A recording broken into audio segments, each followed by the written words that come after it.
Hallo miteinander. Schwitzen hier. Ja, es sind auch ganz schön heiße Gitarren, die wir heute mit dabei haben. Auf jeden Fall. Auf jeden Fall. Neben mir sitzt der Nick von Zodiac. Moin, ich bin David von Produktiv. Wir kennen uns vielleicht auch schon. Und heute haben wir ein kleines Special für euch mit dabei. Und zwar sind wir umringt von ein paar schönen Damen, wenn man das so sagen möchte. Und zwar sind das ein paar ganz besondere Gitarren aus den USA von Leo Scala. So ein kleiner Italiener. Ob er jetzt ausgewandert ist oder in den USA geboren, weiß ich jetzt gerade nicht. Auf jeden Fall sesshaft in LA, Los Angeles. Genau. Und baut da eben doch sehr exotische und auch sehr gute Instrumente, die wir euch heute mal ein bisschen näher vorstellen wollen. Wir haben gerade einen neuen Schwung reinbekommen. Ja, zum Beispiel hier die grüne Tele, die ich hier gerade auf dem Schoß habe. Aber auch diese Les Paul-Geschichten hier zu meiner linken, zu meiner rechten. Genau. Allgemein, sage ich mal, was die Gitarren auszeichnet, unabhängig jetzt von der Korpusform, ob wir jetzt irgendwie eine Les Paul-Geschichte oder eine Telly haben, die sind alle gechambert. Das ist sehr auffällig hier zu sehen eigentlich. Das sind so Sound-Vents, die sind ventiliert, ja, schimpft es sich. Was bringt uns das jetzt, könnte man sich fragen. Dadurch, dass die Decke wirklich nur an so ein paar, ich glaube Stempeln heißt es, also wirklich nur an so ein paar wenigen Stellen hier mit dem Korpus verbunden ist, hat das fast schon so eine Funktion wie so ein Fell, kann man sagen, bei einer Trommel, beim Schlagzeug, bei der Snare oder bei einer Tom. Und dadurch haben wir einfach einen sehr luftigen, sehr perkussiven Grundsound. Das haben sie auch alle irgendwie. Ne? Ja, als wir die jetzt gerade mal vorweg irgendwie gestimmt und mal kurz durchgespielt haben, angespielt haben, hatten sie das unabhängig jetzt vom Typ der Gitarre her eigentlich doch alle gemein. Also einen sehr holzigen, trockenen, perkussiven Ton und ein geiles Attack. Auf jeden Fall, finde ich, ne? Also auch schon trocken. Und definitiv einfach was Eigenes. Also das Stimmt, das ist wirklich ein eigener Sound. Ne? Wo das jetzt natürlich eine sehr klassisch gehaltene Gitarre ist eigentlich. Ne? Erinnert so, aber ich muss sagen, sehr, sehr dynamische Gitarre und hat schon wirklich was Eigenes. Ja, man kann es nicht so ganz festlegen, glaube ich, so. Also, nee, man muss einfach am besten mal, wie immer natürlich, selber in der Hand nehmen. Ich würde sagen, so ein bisschen so ein luftiger, ja, schon.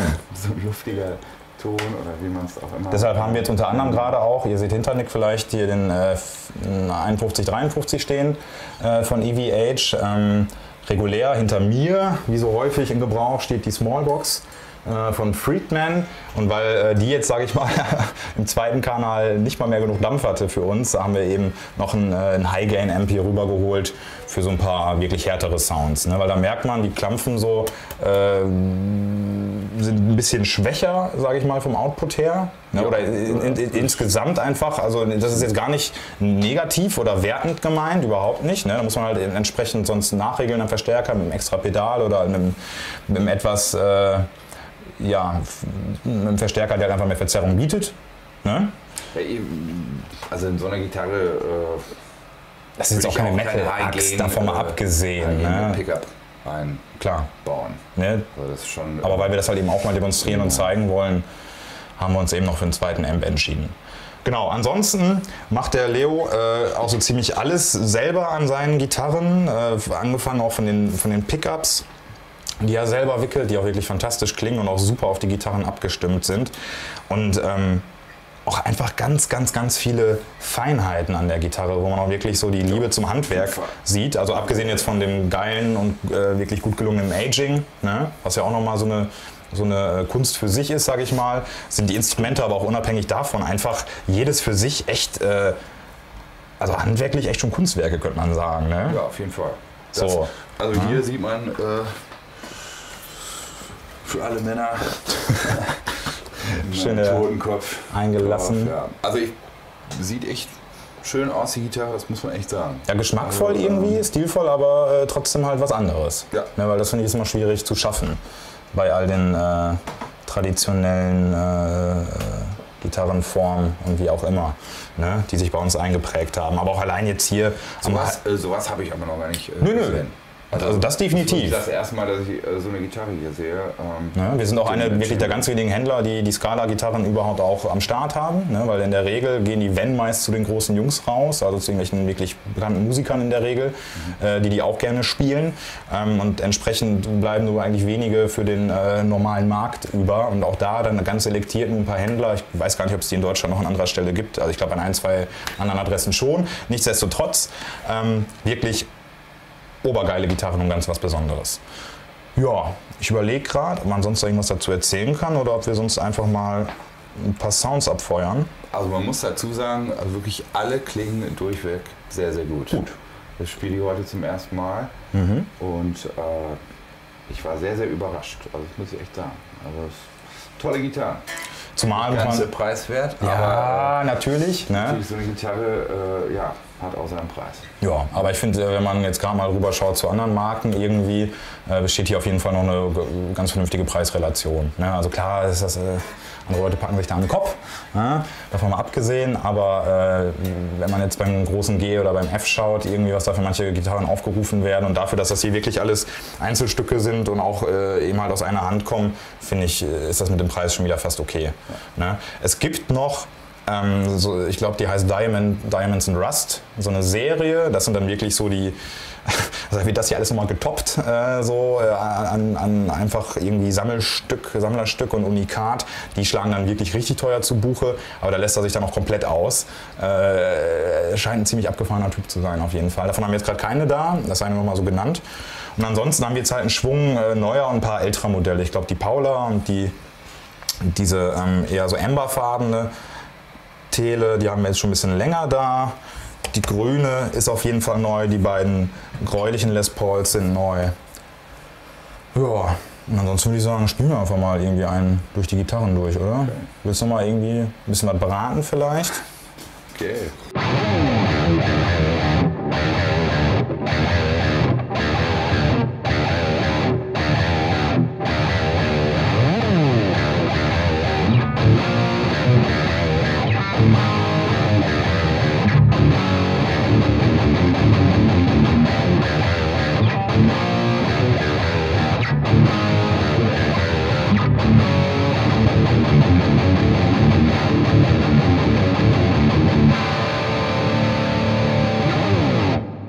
Alter Vater! Vintage. Geil! Vintage nicht so wirklich. Nicht so wirklich, aber schön auch zu zeigen, dass die das ja irgendwie sehr solide rüberbringen. Ne? Ich meine, sehr geschmackvolle Riffauswahl, der Herr, mal wieder. Sehr geil. Nö, aber machen die echt gut, finde ich, ne? Gut, also wie wir vorhin gesagt haben, man braucht da schon einen Amp, der ordentlich zerrt. Der mitgeht? Ja, weil die Pickups halt sehr schwach sind, vermutlich. Naja, traditionell gehalten, ne, für den Blues-Uwe. Ja, aber trotzdem muss man sagen, auch mit so einem High-Gain-Sound klingt das trotzdem jetzt nicht so ultra matschig. Nö, ne? Oder irgendwie undifferent.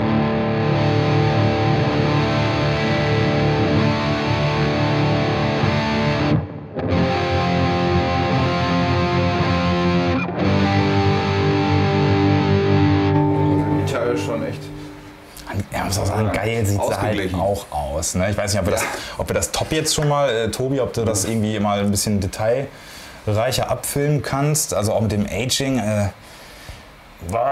Sieht schon. Geht mir schon ein kleines Messer in der Buchse auf. Ja, also authentisch gemacht. Ne? Einfach auch geil. Also das Top, die Lackierung, also vom Farbton her. Ich glaube Underdog, ja. Oder Underhawk. Ja. Ne? Und schön. Natürlich, das Schöne ist, sie ist leicht. Das kann man vielleicht auch nochmal vorwegnehmen, genau. Zum Gewicht haben wir jetzt noch gar nichts gesagt. Ich meine, logisch, irgendwie wird das Chambering natürlich auch da seinen Einfluss haben, ne? Oder hat einfach seinen Einfluss. Aber das ist echt auffällig, ne? Egal welchen man da jetzt irgendwie, gut, die hat jetzt ein bisschen mehr Substanz, aber egal welche Gitarre man da sonst so aus dem Ständer nimmt, die sind alle, die ist schon wieder ein bisschen leichter, die sind schon alle sehr angenehm. Vom Gewicht. Ich meine, gerade wo wir zum Beispiel noch über deine Les Paul Custom gesprochen haben, die gute alte, ich habe auch noch eine, so nach 2 Stunden liegen wir auf der Bühne oder so, der Rücken dankt einem nicht. Also nicht nur nach 2 Stunden, ja. Ich glaube nach... Er ist so ein alter Mann. Ne? Nach einer Stunde ungefähr muss man sagen, 5 Kilo ist da ein bisschen viel. Schon. Und da ist so eine Gitarre natürlich echt angenehm. Und trotzdem hat sie untenrum ordentlich Dampf. Also das ist schon echt cool. Ja, also er hat jetzt ja keinen Hollow-Body-Sound oder so. Das ist halt wirklich eher so einmal das Attack, sage ich mal, was damit zusammenhängt und eben dieser perkussive, sehr holzige, trockene Sound. So. Ja, finde ich schon echt enorm. Ja, sonst, keine Ahnung. Spiele ich mal einen auf der Tele hier vielleicht? Ach, sieht einfach lecker aus. Mach doch. Na gut, gucken wir mal kurz. Jo, hören wir uns das doch mal an.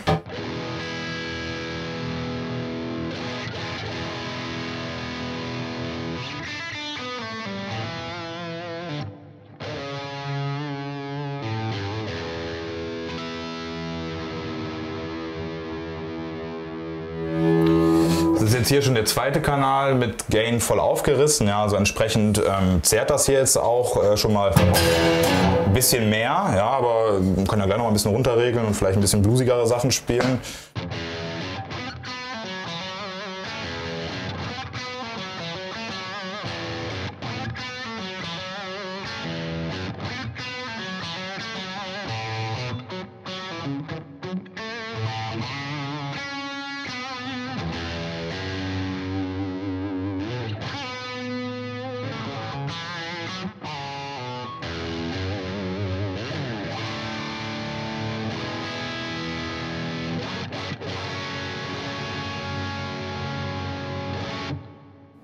Das finde ich, machen die jetzt eigentlich auch schon mal sehr gut. Ne? War jetzt ein bisschen leiser als der EVH. Ich hoffe, das kommt gleich trotzdem entsprechend rüber. Ne? Was ich aber hier schon bemerkenswert finde, es sieht nach Tele aus, fühlt sich auch erstmal so an, aber es schlägt schon in so eine leicht andere Kerbe. Ne? Weil es ist jetzt nicht so der typische Nashville Country Sound oder so, der ihm hier entgegenschlägt, sondern das ist schon alles deutlich runder und warmer und dicker. Also man merkt es auch beim Spielen, vielleicht tauschen wir gleich sonst auch noch mal kurz, dass du da auch noch mal irgendwie ein bisschen Feedback zu geben kannst. Das haben die aber allgemein oft an sich, sage ich mal. Es kommt natürlich auch noch mal darauf an. Es ist ja jetzt nicht jede von den Modellen hier gleich gebaut. Ne? Es werden auch mal verschiedene Tonhölzer verwendet, auch mal untypisch. Ich glaube, ist die Les Paul nicht sogar aus Linde oder irgendeine von denen? Ich glaube, das war die glaube ich. Ne? Ja. Ja, richtig. Als dass sie dann auch mal so irgendwie klanglich ein bisschen anders und vielleicht auch ein bisschen unerwartet daherkommen. Ne? Also nicht, dass die jetzt hier kein Twang hat, so. Ne? Auch von der Brückenkonstruktion ist das natürlich alles sehr klassisch gehalten. Aber es ist schon ein sehr erdiges, rockiges Instrument, sage ich mal. Also eher als, wie gesagt, jetzt irgendwie so eine Country-Pfanne oder so.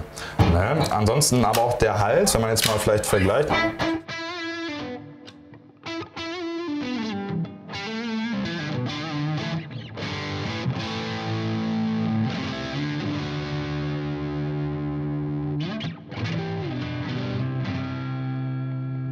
Kommt schön warm daher.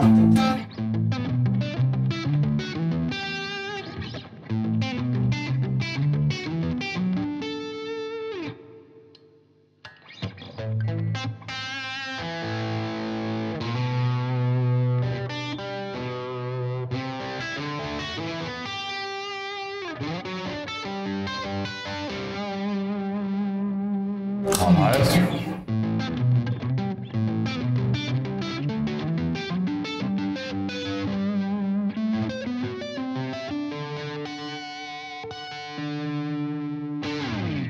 Irgendwie sowas. Wollen wir mal tauschen kurz und du gibst auch noch mal irgendwie?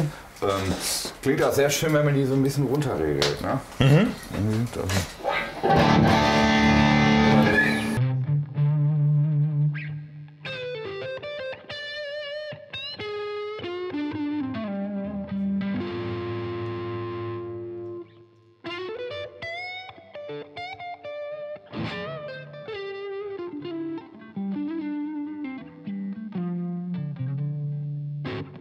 Also auch bedenken, ne? Sound ist jetzt ja gleich geblieben, wir sind immer noch im zweiten Kanal, Gain voll aufgerissen. Ich meine nicht, dass ich jetzt erwartet hätte, dass sich die Pickups schlecht runterregeln lassen, aber das machen sie halt auch gut. Ja, um das nochmal vielleicht abzuhaken oder so.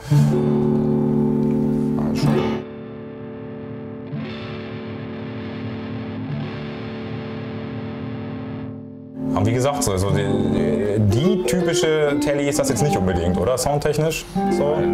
Nein, nicht ganz, aber hat auch mit den Chambers natürlich, ne? Klar. Nein, aber um das halt noch mal zu vermitteln, ein bisschen abzugrenzen, so von den typischen Fender-Hupen. Ja. Finde ich gut. Und sie sieht auch einfach lecker aus. Mega geil. Farbton ist natürlich Geschmackssache, ich stehe tierisch drauf. Dann kommt man schon in den Der hat sich Schwärmen. so Kleinigkeiten hier wirklich einfallen lassen. Ne? Ja, das ist es halt. Ne? Also man kann letzten Endes kaum irgendwie alle Details irgendwie einfangen, aber allein hier die Plate da von der Elektronik, alles so kleine Details, Verzierungen, wie gesagt, alles irgendwie aus seiner Hand. Das finde ich schon erstaunlich. Ne? Und auch nochmal irgendwie die Preisrelation finde ich da dann irgendwie schon wieder angemessen. Gerade wenn man guckt, was andere da so aufrufen. Ne? Ja. Sehr, sehr leicht, ne? Ja, voll. Ne? Also echt bemerkenswert, muss man einfach mal sagen. Ja, sonst mache ich vielleicht noch mal einen, wo wir jetzt gerade schon mal dabei sind, irgendwie über den EVH. Warte mal. Jetzt muss ich mal falschen Boxen noch. Treten wir hier mal eben rüber. Machst du kurz das Gain mal wieder auf? Nicht ganz so weit, machen wir so auf 12 Uhr oder so. Noch gedroppt.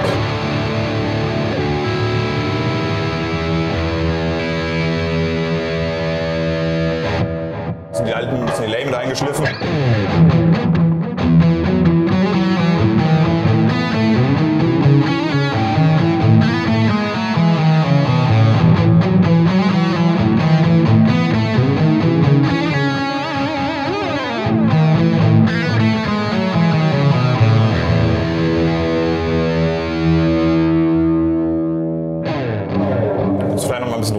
Ich gehe mal an den Hals.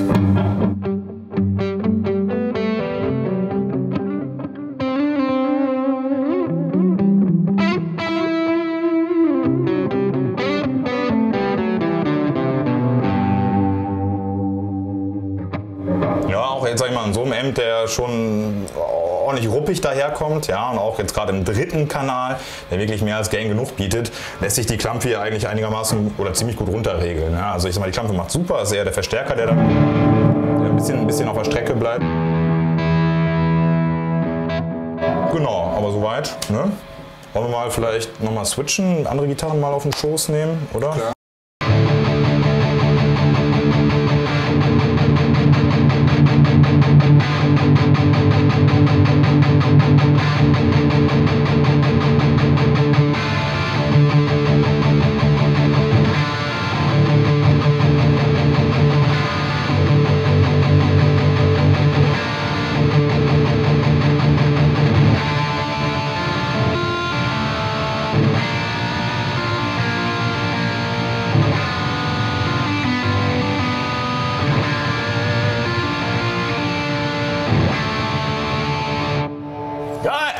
Mega Dave.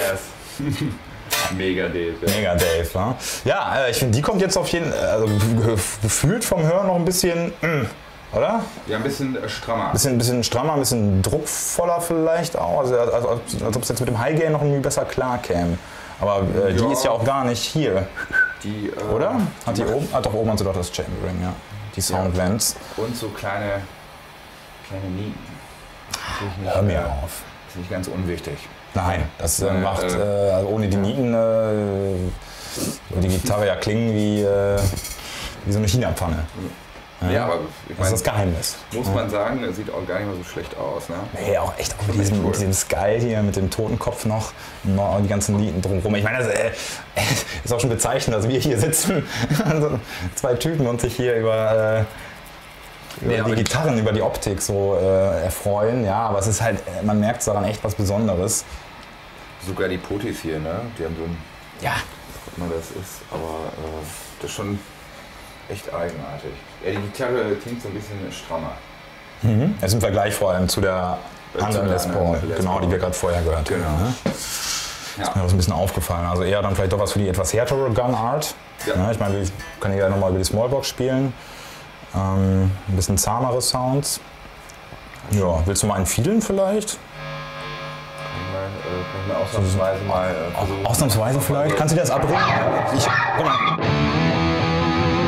Jetzt noch ein bisschen Delay dafür, ja? Ausnahmsweise. Okay.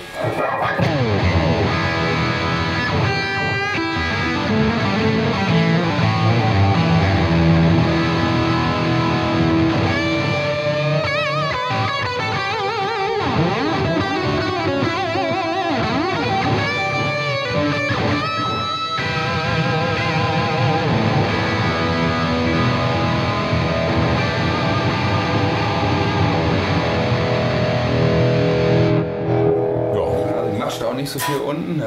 Das war echt gut.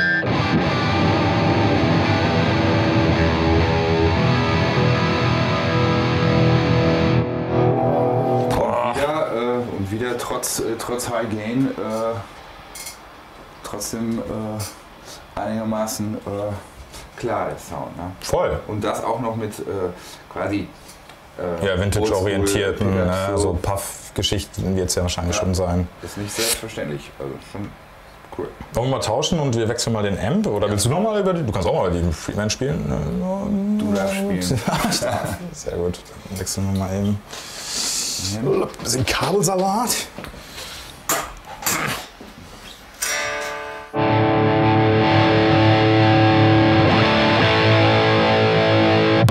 Ordentlich, ne? Ich mache mal kurz den Hall mit rein, das Delay wieder raus.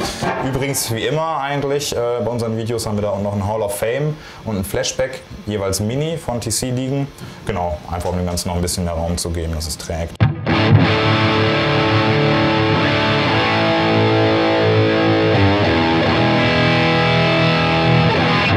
Er ist wirklich echt ein ziemlich fetter Rockton. Ja, also gerade im Vergleich jetzt zum Beispiel zu der Tele, die ich davor gespielt habe, klar, ja, auch Single Coils, irgendwie jetzt keine Frage. Aber da lockt das Instrument den Verstärker doch einiges mehr an Dampf.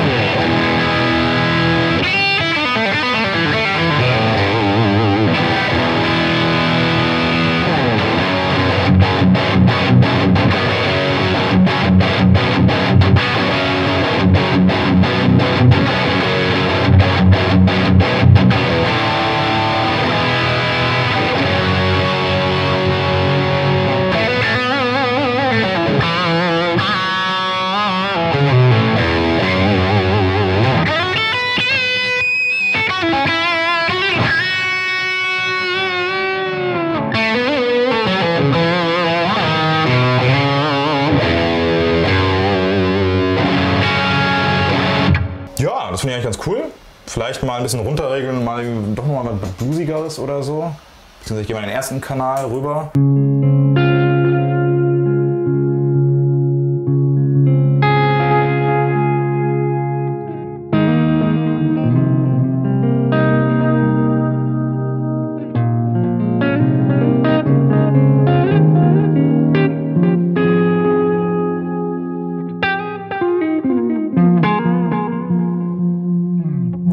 Kurz ohne Delay, damit es ein bisschen klarer wird.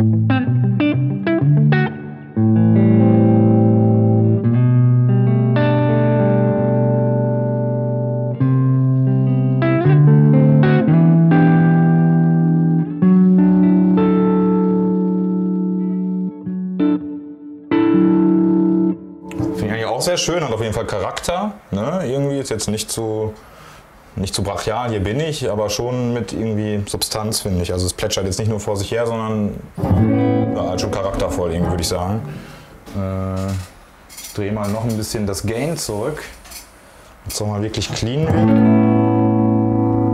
Ja, die Gitarre klingt schön stramm. So schon, ne? Stramm trifft es echt, also was du eingangs gesagt hast. Eine Mittelposition.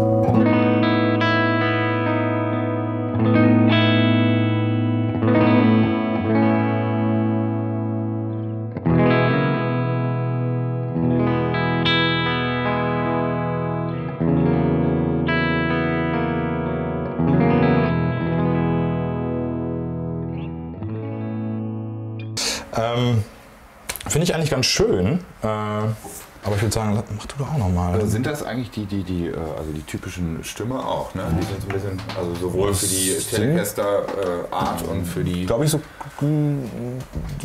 Occlusion Deluxe. Das kann sein, wie man sie kennt. Ja, eben drum. Vom ne? Also im traditionellen Sinne. Genau, also das Vintage-orientiert. Sieht auch so Telecaster-mäßig aus. Also das ist Occlusion-Style auf jeden Fall, wovon die jetzt genau kommen. Ich glaube, die macht er dann wahrscheinlich nicht selber, kann natürlich auch, wobei das S könnte natürlich auf der Skala stehen. Auf jeden Fall laufen sie gut, also von der Übersetzung her und so weiter, die Mechaniken sind soweit eigentlich toppi. Genau, aber magst du noch mal vielleicht mit der Les Paul was Cleanes über die Smallbox? Klar. Irgendwie ein paar schöne Chords oder so.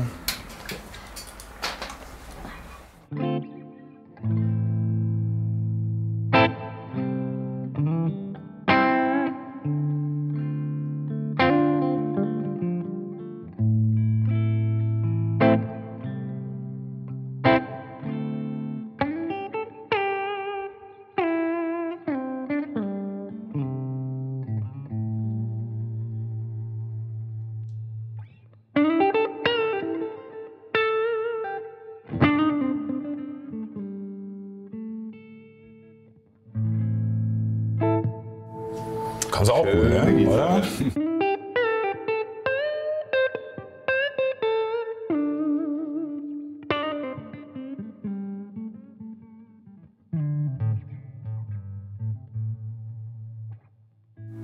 Ja, kann man machen. Macht Spaß, ne? Ja, auf jeden Fall. Ja, gut, wo wir gerade schon mal dabei sind, vielleicht schalte ich einfach mal die Klampe um. Wir bleiben beim... Na, nee, warte mal, jetzt sind wir falsch. So, das müsste passen. Bleiben mal im Clean-Kanal von der Smallbox.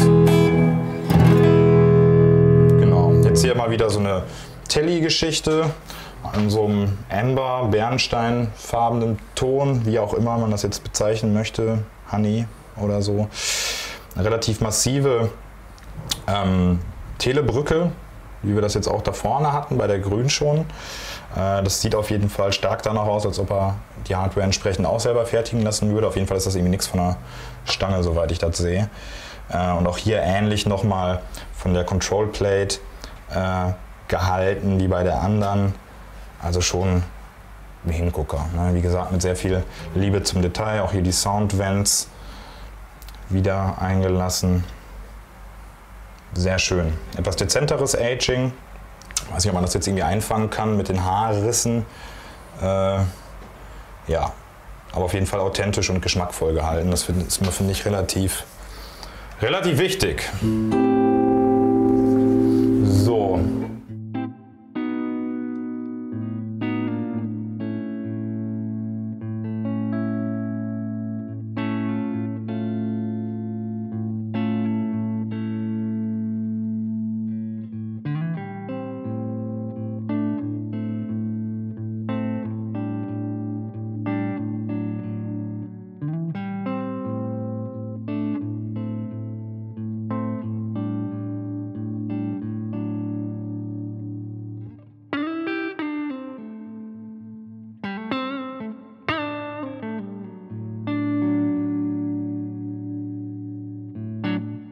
Schon ganz cool eigentlich, ne? Und wir auch hier jetzt wieder irgendwie, ich sag mal, der typische Telly-Twang, das geht jetzt schon ein bisschen flöten, aber ne, es wäre auch komisch, wenn, ne, mit den Zutaten und gerade auch eben mit diesem Chambering, ne, also auch das ist halt nicht wertend gemeint. Ne? Es geht halt einfach nur darum, dass man so ein Instrument dann halt auch eben richtig fasst irgendwie. Ne? Also nicht, dass jetzt so ein Bluegrass-Country-Fritze damit nicht glücklich werden könnte, darum geht es nicht. Ne? Aber wenn man halt eben diese Vergleiche ziehen möchte. Ne? Dreh mal ein bisschen mehr Gain rein.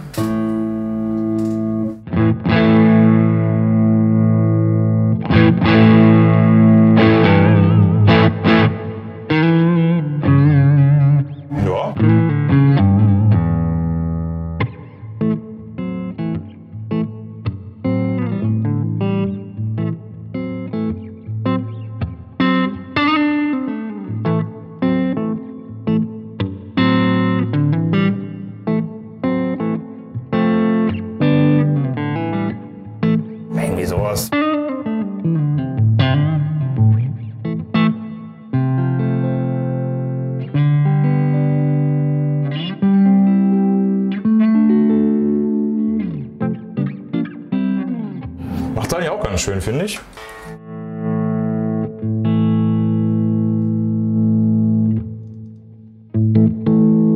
Ja, Gain mal eben noch.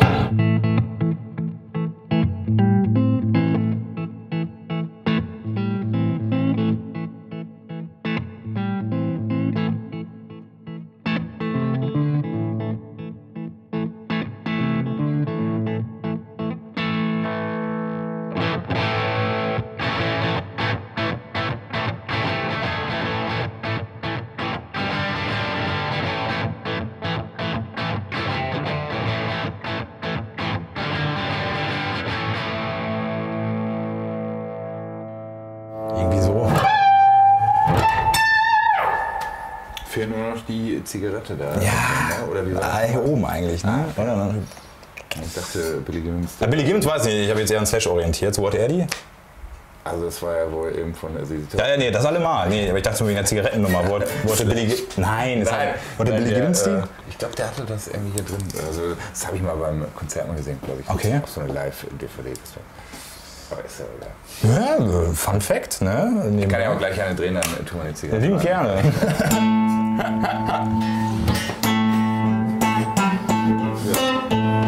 Ja. Oder so, ja.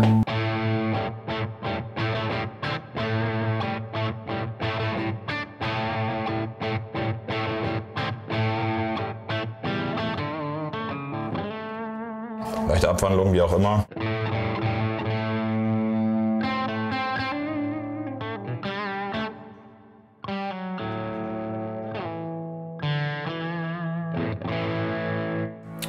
Ja, soweit. Weiß nicht. Ja. Was haben wir denn noch? Die andere Les Paul. Willst du da mal einen abfeuern oder so? Mal die noch mal kurz testen. Und dann haben wir es auch bald, würde ich sagen, oder? Ja. Ja, die kann ich ja nochmal machen. Ja, dann wechseln wir noch mal ganz kurz eben.